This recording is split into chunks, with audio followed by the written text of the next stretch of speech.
അൻപേണമെൻ മനസ്സിൽ ശ്രീനീലകണ്ഠ ഗുരു വമ്പോരുഹാക്ഷമിതി വാഴ്ത്തുന്നു ഞാനുമിഹ.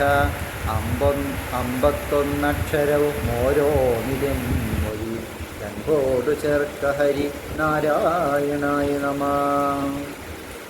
ഞാനും ഈശ്വരനും, അതായത് ഞാൻ പറഞ്ഞാൽ ഇപ്രകാരത്തിൽ ഇരിക്കുന്ന ഞാൻ, അമ്പോരുഹാഷം എന്ന് പറഞ്ഞാൽ ജഗദീശ്വരനെ വാഴ്ത്തുന്നു. ഞാൻ ആരെ വാഴ്ത്തുന്നു? ഈശ്വരനെ വാഴ്ത്തുന്നു, വാഴ്ത്തി സ്തുതിക്കുന്നു.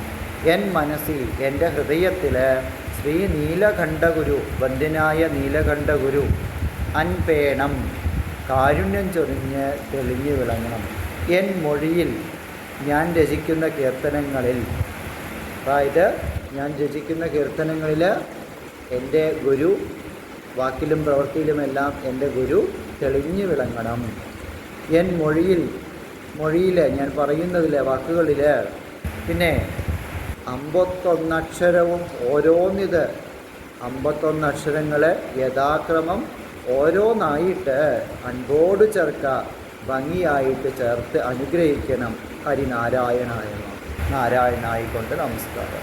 അതായത് 51 അക്ഷരങ്ങളിലുള്ളതിൽ ഓരോ അക്ഷരങ്ങളും യഥാവിധി ക്രമമനുസരിച്ച് ചേർത്ത് എന്നെ അനുഗ്രഹിക്കണം. എൻ്റെ വാക്കുകൾ, എൻ്റെ പ്രവൃത്തികൾ എല്ലാം തന്നെ ഈശ്വരസ്മരണമാക്കി തീർക്കണം. അതിനായിക്കൊണ്ട് ഹരിനാരായണനായിക്കൊണ്ട് നമസ്കാരം.